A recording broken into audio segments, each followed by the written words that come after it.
Fala pessoal, eu sou Eduardo Paiva e essa é a nossa segunda aula de introdução a CFD utilizando a ferramenta OpenFOAM. Vamos dar continuidade ao nosso primeiro módulo de introduções e dessa vez a gente vai iniciar com uma introdução ao GNU Linux. E o objetivo principal dele é familiarizar você com conceitos básicos necessários para o uso do Linux, mas adaptado às necessidades do OpenFOAM. Veja bem, esse não é um curso que visa substituir o curso completo de Linux, mas digamos que ele pode ser um gatilho para que você, caso sinta a necessidade também de se aprofundar mais, com certeza a gente vai dar uma boa introdução para que você consiga fazer isso. E o resultado esperado é que você adquira noções sobre o uso de comandos de terminal Linux. A gente vai utilizar bastante o terminal Linux para executar comandos e tarefas básicas do OpenFOAM. E caso você necessite de um aprofundamento maior no Linux, eu recomendo algumas referências aqui citadas abaixo, como por exemplo esse manual Foca, que é um guia totalmente português, disponível para você acessar. Eu acho que ele tem cerca de 4 apostilas, em que ele vai desde o nível básico ao mais avançado. Então vamos começar com uma introdução, uma breve história sobre a origem do Linux. Então, muito tempo atrás, se você necessitasse de poder computacional, a sua única opção era uma estação de trabalho, diga-se sistema operacional, chamado de Unix.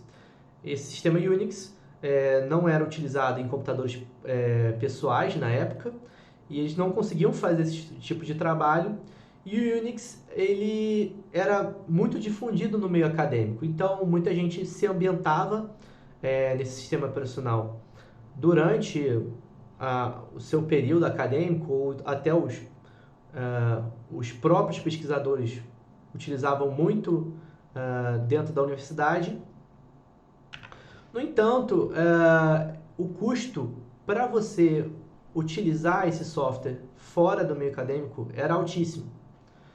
Então, isso foi a principal motivação para você pensar em algum recurso, algum sistema operacional que não exigisse esse custo para você desenvolver novos trabalhos, novas ferramentas. Havia uma grande necessidade de você torná-lo esse sistema operacional mais amplo, para que diversos desenvolvimentos fossem mais rápidos. Com certeza, o custo, você ter esse sistema operacional comercial, era uma limitação de desenvolvimento enorme na época. Mas qual sistema operacional seria utilizado nessa estação de trabalho dos sonhos? Então foi aí que esse rapaz aqui da esquerda, chamado Richard Stallman, ele é um cara por trás da Free Software Foundation e ele é o criador do sistema operacional chamado GNU.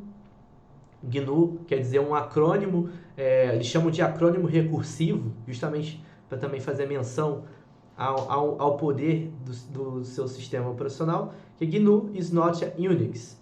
Esse símbolo aqui à esquerda é o nome do animal chamado GNU, e o GNU, sistema operacional, ele foi uma proposta de projeto, e ele realmente é um sistema operacional como o Unix, bem similar, mas composto totalmente por softwares livres.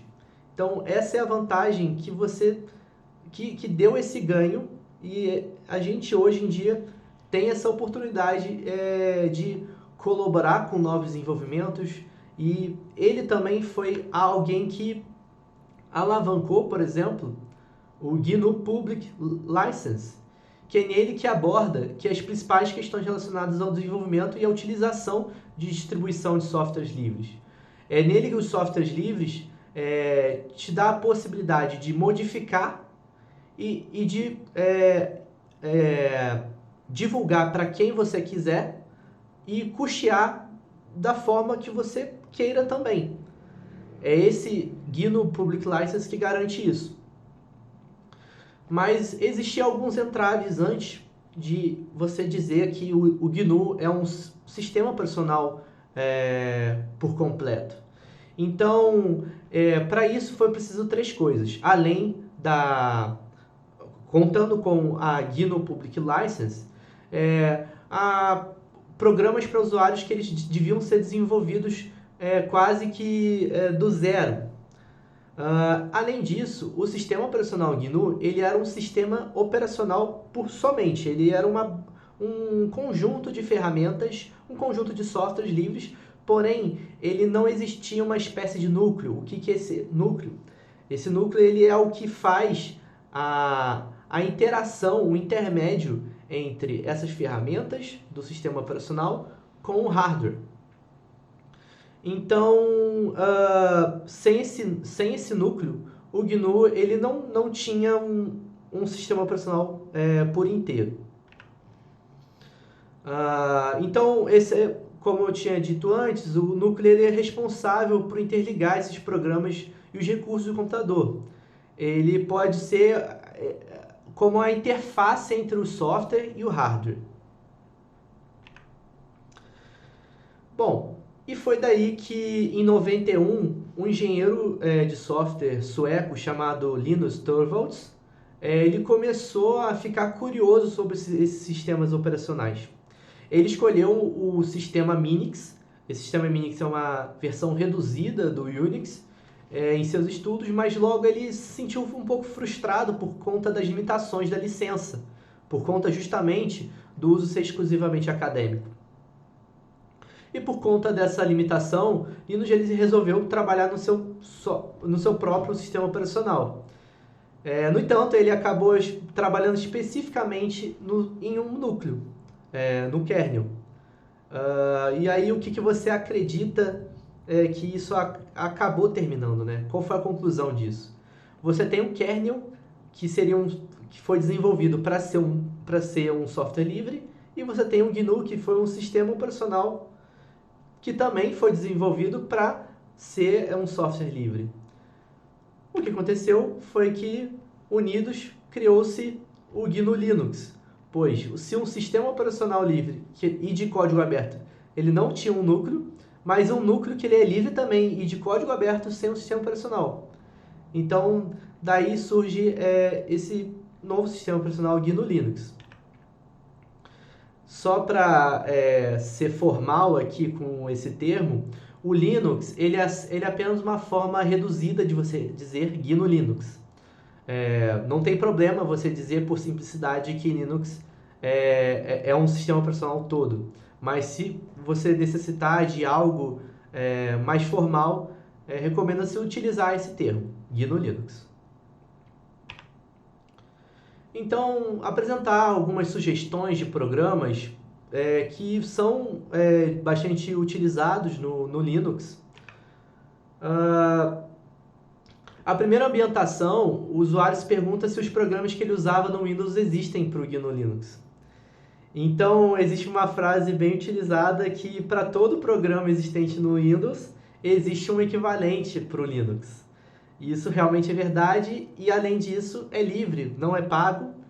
Você pode utilizar ele para diversas coisas, além do acadêmico, você pode utilizar isso para meios comerciais também. Então, a gente tem o nosso primeiro exemplo, que é o LibreOffice. O LibreOffice, ele existe a versão de apresentação, a versão de documentação, a versão também de planilhas, no estilo do Excel, como se fosse do pacote Office, e são muito similares. Então, tudo que você realizava, por exemplo, numa planilha Excel, provavelmente você vai conseguir fazer numa planilha de LibreOffice. Eles são bastante compatíveis um com o outro. E segundo, também para alguns cálculos numéricos, você tem o GNumeric. Editor, LaTeX também tem o Kyle. E vários outros editores também que possuem plugins de edição para o texto em LaTeX. Alguns editores de texto também, por exemplo, na versão do Windows tem o WordPad, tem o bloco de notas. A gente vai utilizar bastante, principalmente nesse curso, o Gedit, tem o Kate, e esses dois editores eles também possuem plugins de edição para os mais diversos tipos de linguagens, C, C++, Fortran, Java, LaTeX, Script Bash. O que isso quer dizer? Por exemplo, se você utilizar o Gedit e você colocar a extensão .py, e aí você tem lá as suas linhas de código, ele vai formatar para você com cores, para que você consiga indentar bem o seu código, para que ele fique bem destacado onde cada sintaxe está sendo utilizada. Ele é bem organizado nesse ponto. Então costuma ser prático você utilizar muito melhor, por exemplo, que um bloco de notas no Windows. Esse aqui é um exemplo também de como você pode utilizar esses editores de texto. Aqui você vê que os códigos estão bem ambientados. Esse, por exemplo, é um código de C++. Tem editores de imagem também, como o GIMP. Ele facilita bastante. Ele seria uma versão um pouco reduzida, bastante reduzida do Photoshop, mas ele... para pequenos trabalhos ele consegue dar conta bastante do recado. Digamos que ele é bem melhor que o Paint, mas ele está bem abaixo do Photoshop. O Inkscape ele é muito prático, ele é para gráficos vetoriais, mas você também pode fazer fluxogramas, diagramas. Eu costumo usar o Inkscape para fazer alguns diagramas que ficam bonitos, principalmente diagramas de classes, na hora de você utilizar, realizar uma organização de programações em C++. Bom, aqui tem alguns outros programas úteis. Eu deixo você a cargo de você olhar cada item aqui. Mas lembrando também que hoje em dia também existem as versões, existem diversas outras ferramentas também de graças nas versões web também, e são totalmente compatíveis com o Linux. Isto é, você utilizar as planilhas do Google, utilizar, por exemplo, o Overleaf no LaTeX, e por aí vai. O Scilab também, né, seria o análogo ao MATLAB, né, ou também o próprio Octave, que é uma versão totalmente livre. O Máxima também, que seria bem parecido talvez com o Matemática. Alguns pacotes também para construção de gráficos, que a gente tem o GnuPlot, o Grace e o Veus. Nos meus desenvolvimentos eu costumo utilizar bastante o GnuPlot para pós-processar alguns dados do OpenFOAM, mas aqui não está mencionado também, mas eu utilizo bastante o Python. Bom, o Paraview, a gente até mencionou ele nas aulas anteriores, que é um software totalmente criptável em linguagem Python, e ele é muito prático porque ele é um pós-processador de diversos simuladores, principalmente de softwares livres. Ele realmente é compatível com diversos simuladores, seja de elementos finitos, diferenças finitas, volumes finitos e por aí vai. O Insight também ele disponibiliza a versão gratuita para análise com mais de aproximadamente 2 milhões de elementos. Ele tem essa limitação aí, mas é gratuito. Bom, você também pode utilizar emuladores de programas para o Windows também, caso você sinta a necessidade de, por exemplo, você só utilizar um único sistema operacional no seu computador, mas por algum motivo você tem a necessidade de utilizar o Windows. Esse Wine e o Crossover, eles são muito bons emuladores para você utilizar no Linux, para você utilizar o ambiente do Windows nele. O VirtualBox, que é possível criar um sistema virtual e ter a funcionalidade completa dos seus aplicativos, também é outro um tipo de máquina virtual. O Gparted ele é utilizado, ele é muito bom e prático para você configurar as suas partições dentro do seu HD, da sua memória SSD. Bom, se você ainda não instalou o seu Linux na versão Ubuntu 18.04 LTS no seu computador, eu recomendo muito que você faça isso, pois vai ser mais fácil você acompanhar os nossos desenvolvimentos nas próximas aulas. E você pode instalar o Linux através de um Windows ou através de um Linux, mas se for através de um Windows, você vai precisar de um pendrive.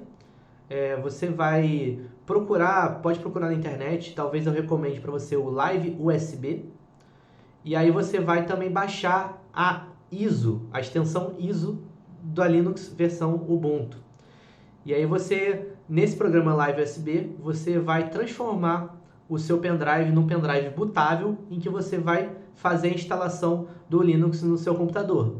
Se você desejar, você pode utilizar dois sistemas operacionais no seu computador, desde que você efetue algumas condições. Você pode pesquisar tutoriais na internet que façam isso de maneira muito prática, sem nenhum problema. Então, fique à vontade para fazer essa escolha. Bom, agora a gente vai fazer alguns comandos aqui para você, apresentar alguns comandos de linha e de terminal para que você se ambiente um pouquinho com o terminal do Linux. Bom, antes da gente abrir junto o terminal Linux, vou dar mais algumas breves explicações e aí a gente parte para de fato a parte prática. Então, assim, o terminal Linux ele permite ser ágil, porque ele executa scripts para automatizar tarefas rotineiras e repetitivas. Isso realmente é muito prático na hora quando você estiver trabalhando, você for um usuário um pouquinho mais intermediário, você vai ver como é prático utilizar esses recursos. E tudo que você consegue fazer numa interface do Linux, você consegue fazer no terminal Linux e com recursos mais avançados ainda. A interface gráfica ela não permite acesso a todos esses recursos, né? Bom, então quanto ao ambiente shell. O ambiente shell ele é um software que ele faz a ligação entre o usuário e o kernel. Existem diversos tipos de ambiente shell, mas o que é utilizado principalmente nas versões Linux e Mac é o ambiente bash, e é a sigla para Born Against Shell. Você pode pensar como se fosse equivalente ao MS-DOS do Windows, o prompt de comando, mas com mais recursos. E ele interpreta a linha de comando escrita pelo usuário e a comunica com o seu núcleo. Bom, pessoal, então a gente está aqui agora acessando a área de trabalho do Linux, né? E a primeira coisa que a gente vai fazer aqui vai ser abrir o nosso terminal Linux. Existem duas formas de você abrir o terminal, que é quando você utilizar no teclado, a primeira delas, o Ctrl Alt T. Aqui, na primeira linha, ele está informando o nome do usuário que está acessando e aqui o nome do computador. No meu caso, Eduardo Desktop. Esse aqui é o diretório em que você está localizado. O tio é uma forma simplificada de dizer que você está na pasta Home, que é a pasta referência, a pasta principal dentro dentro do Linux. O primeiro comando que a gente pode utilizar aqui é o ls. O ls ele quer dizer que ele vai listar todos os arquivos que eles estão dentro da minha pasta home. Então, se a gente ver, tem o compile, tem documents, tem pictures, sendo que Quando ele está escrito em azul, quer dizer que é um diretório, uma pasta. Em outras cores, são geralmente arquivos, em geral. No caso, isso aqui é um arquivo, isso aqui vai ser um script, esse aqui que vai ser o arquivo que a gente vai utilizar para instalar o OpenFOAM na versão 18.12. Um comando que é muito utilizado também é o cd. O cd ele é utilizado para nos movimentar para outro diretório. Então, se eu utilizar cd documents, viu? Agora ele está me indicando que eu estou no diretório dentro de documentos. Se eu der um ls aqui, ele vai dizer nada, porque se a gente abrir aqui a parte de documentos, ela está vazia. Falando sobre a segunda forma de abrir o terminal Linux, que isso vai ser muito prático quando a gente realizar uma simulação do OpenFOAM, porque dentro da parte do OpenFOAM eu posso abrir o terminal Linux. Então eu posso clicar com o botão direito e Open in Terminal. É pronto. Aí, como você pode ver aqui, ó, ele está dentro de Documents. Agora mais um outro comando. Deixa eu voltar aqui para Home. Quando eu quero voltar para Home, eu dou um cd. Como a Home é a pasta anterior, eu posso dar 2 pontos. Se eu der 2 pontos, ele vai me retornar para Home. Agora, mas existe uma outra forma também de eu voltar para Home. Então, eu vou voltar aqui para o Documents como um exemplo. Se eu der um cd e não colocar nada, ele já vai identificar, ele já vai entender que eu estou querendo retornar para a Home. Por isso que a Home é um ponto de referência. Então, se eu der um cd simplesmente, eu estou retornando para a Home. Então, vamos aprender o comando de move, que é o que você pode movimentar arquivos e inclusive diretórios entre outros caminhos. Então, por exemplo, supondo que eu queira movimentar esse arquivo compile para a pasta documents. Então, eu vou utilizar mv compile.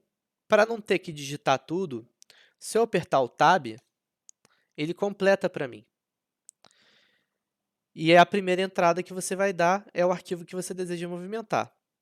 A segunda entrada é o caminho. Então, se eu quero botar ela na Documents, eu dou um D maiúsculo, Documents, e aí eu dou o Tab, ele vai completar. Pronto. Se eu der um ls agora, repara, o compile não está mais aqui. Agora, se eu utilizar o comando cd documents e der um comando ls, o compile vai estar localizado dentro da pasta documents.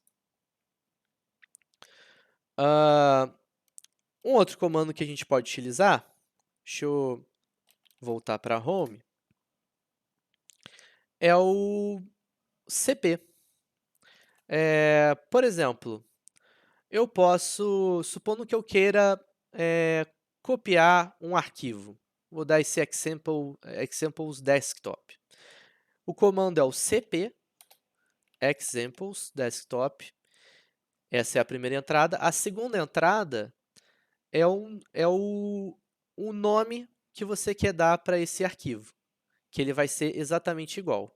Então, supondo que eu vou botar examples2.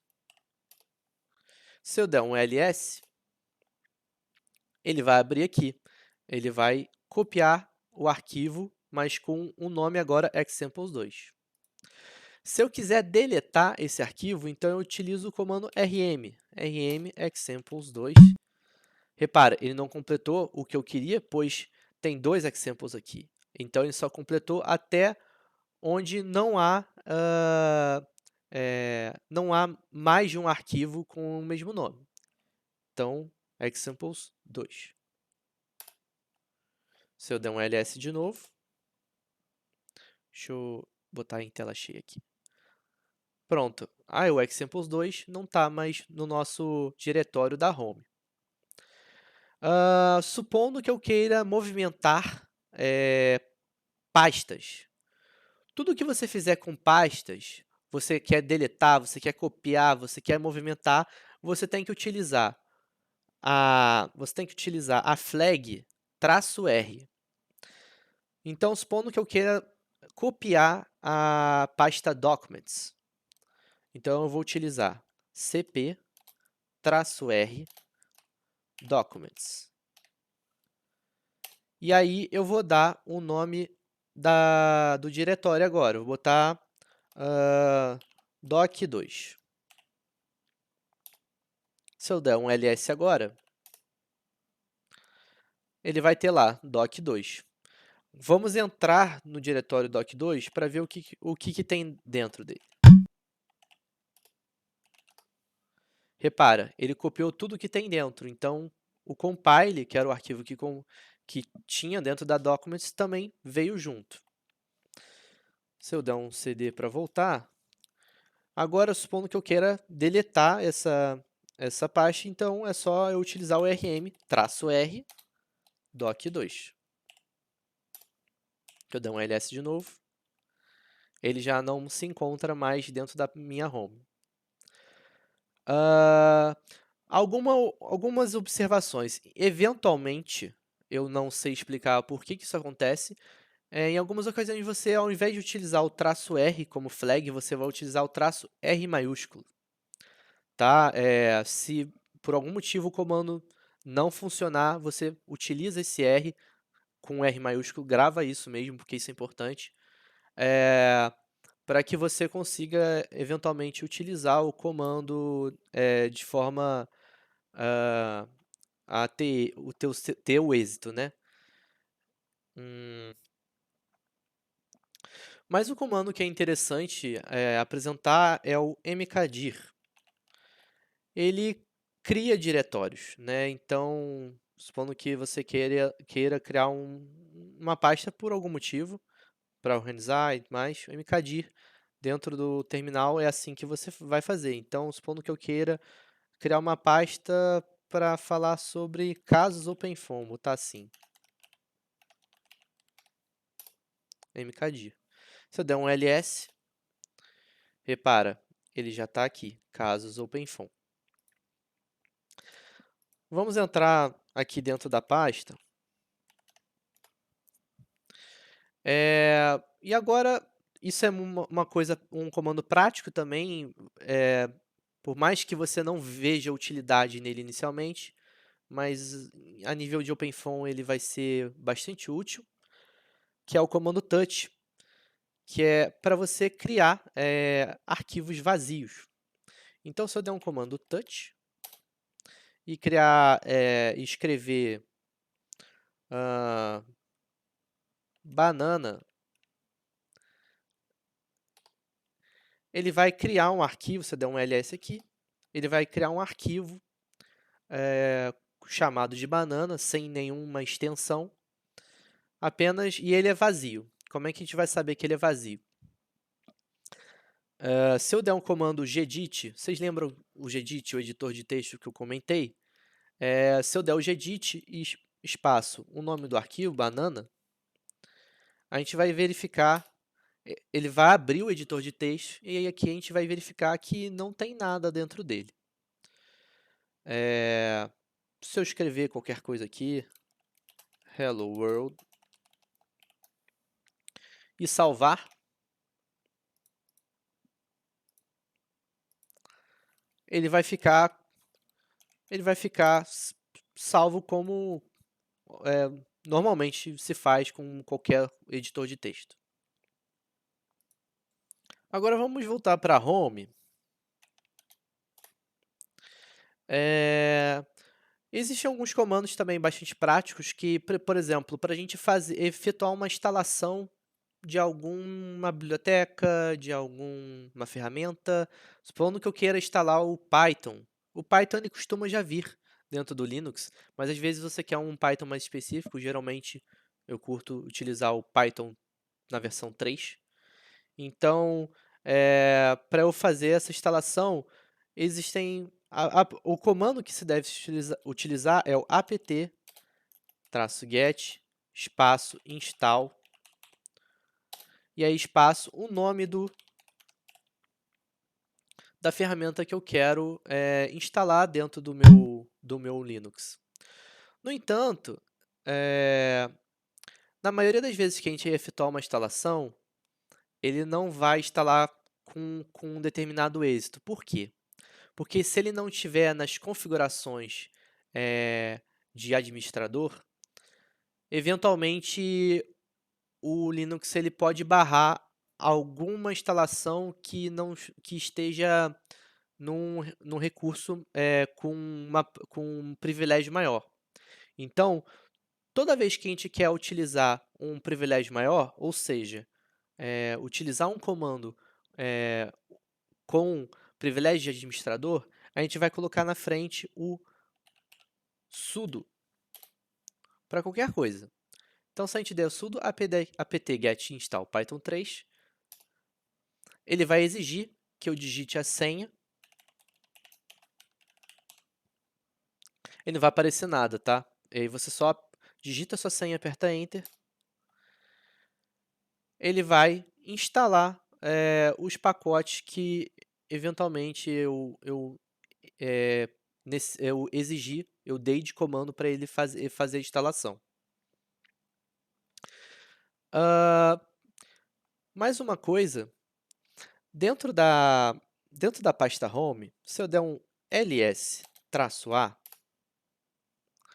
repare, aqui, agora ele abriu mais arquivos do que antes, né? Isso quer dizer que ele está abrindo... desculpa, pessoal, cortei um pedaço aqui porque acabou o espaço da minha memória, mas retomando aqui o que eu estava explicando, né? Eu utilizei o comando clear aqui para apagar todo aquele histórico que estava aqui em cima. Por exemplo, se eu der um ls aqui, se eu der um cd documents e eu der o comando clear, ele vai apagar tudo que está acima só para limpar o que tá, as minhas linhas de comando. Então, só retomando, vou voltar para a minha home. Se eu utilizar o comando ls-a, repare, ele vai abrir, além dos diretórios que a gente tinha aqui, ele vai abrir mais alguns. Esses alguns são diretórios e arquivos ocultos, tá? Que não vão estar aparecendo para você nem visivelmente. Se a gente abrir aqui a home só vai apresentar essas pastas mais simples, a menos que você configure para isso, tá? Mas eu gostaria que você atentasse a esse arquivo aqui chamado bashrc. Vamos abrir ele para dar uma olhadinha. gedit.bashrc. Bom, nessa bashrc, ela aqui tem várias orientações, algumas configurações de como você utiliza o seu terminal Linux. Você não precisa se atentar muito a esses comandos, pode ignorar tudo que está aqui em cima.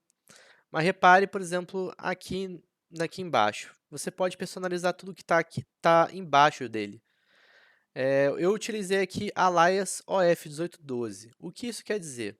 O Alias é um atalho, né? Eu criei um atalho, que é um comando, em que ele vai se chamar OF1812. O que ele vai fazer? Ele vai dar esse comando aqui. Basicamente, quando eu estou escrevendo OF1812, ele vai estar escrevendo esse comando para mim.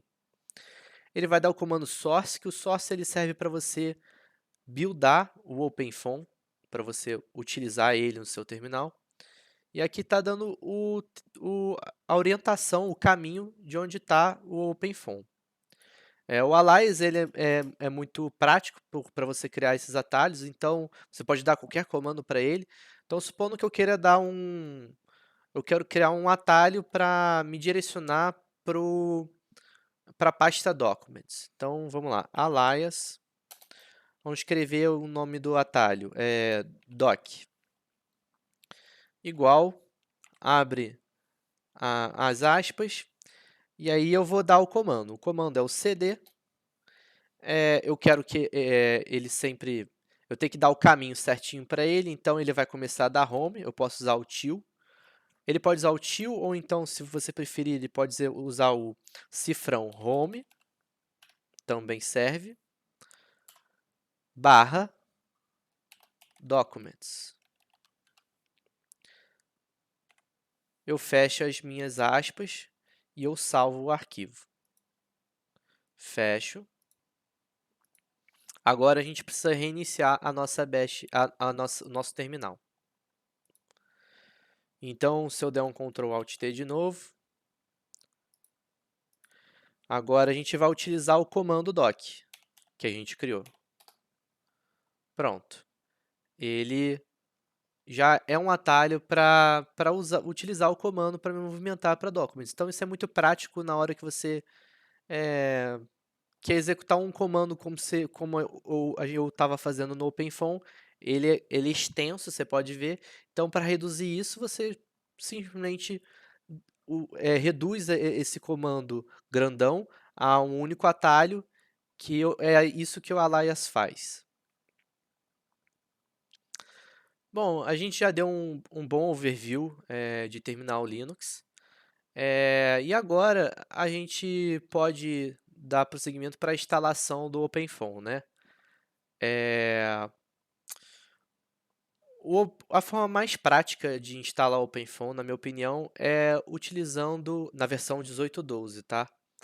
É utilizando um script em bash, em que você vai simplesmente executar esse comando e aí ele vai rodar as linhas de código para você, instalando todos os pacotes necessários para conseguir ter a ferramenta do OpenFOAM no seu computador. O script executável é justamente aquele arquivo que está dentro de Documents, a compile 18.12.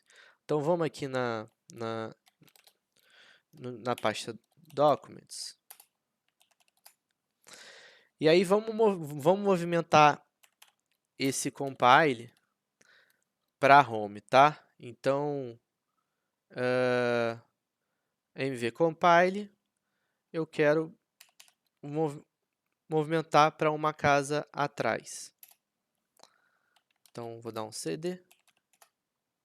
Pronto, está aqui de novo. Porque o recomendado é que você instale, você utilize esse script dentro do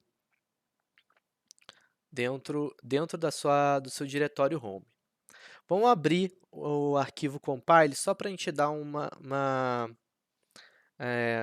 visão do que vai acontecer ali quando você executar aquele script. Então tá, gedit compile.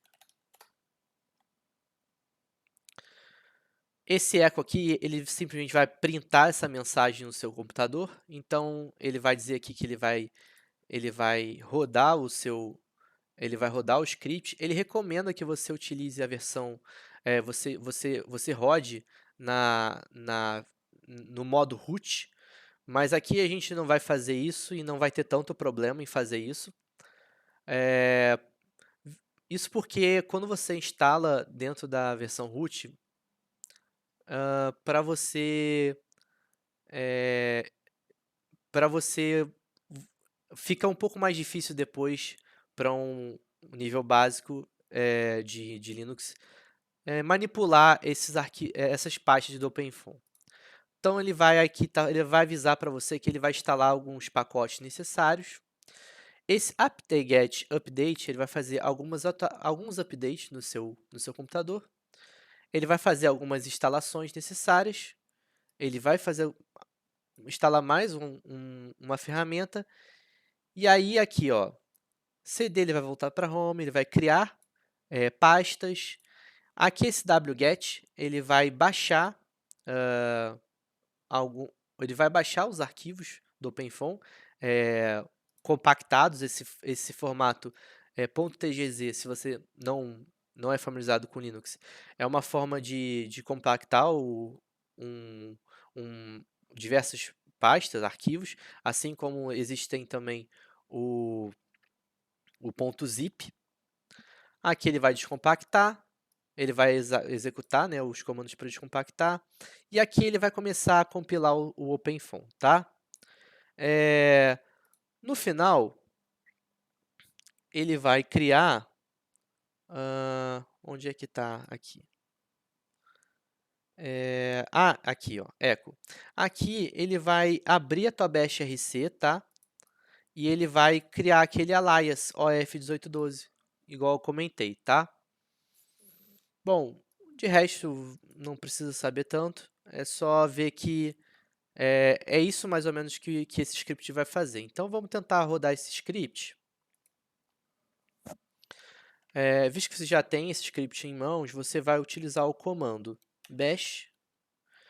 Vamos usar o sudo só de forma prática, né? Sudo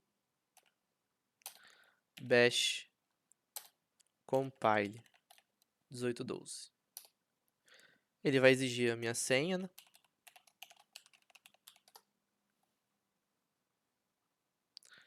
Tá vendo aqui? Ele está instalando, ele está fazendo um update, instalando alguns pacotes. Agora ele está baixando o OpenFOAM, tá?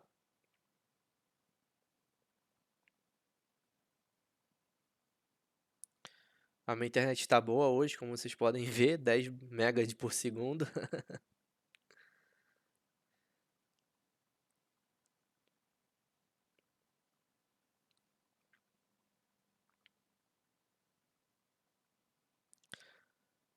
Agora ele está descompactando. Beleza. Quando chegou nessa parte aqui, Building para View, tá? Ele vai demorar bastante, tá? Então, pode esquecer o seu computador aí. Ele vai demorar bastante tempo mesmo. Deixa rodando. E eu vou voltar também quando o OpenFOAM já tiver instalado corretamente. Beleza? Então é isso, pessoal. Bom, pessoal, como a gente pode ver aqui, a instalação já terminou. E como é que a gente pode verificar que a instalação deu tudo certo, né? Repare que aqui ele buildou o Paraview, seguido ele buildou o OpenFOAM. Aí ele deu algumas coisas aqui, né? Que comando é esse que ele deu? Se a gente der o gedit compile, vamos abrir o script para ver o que ele faz.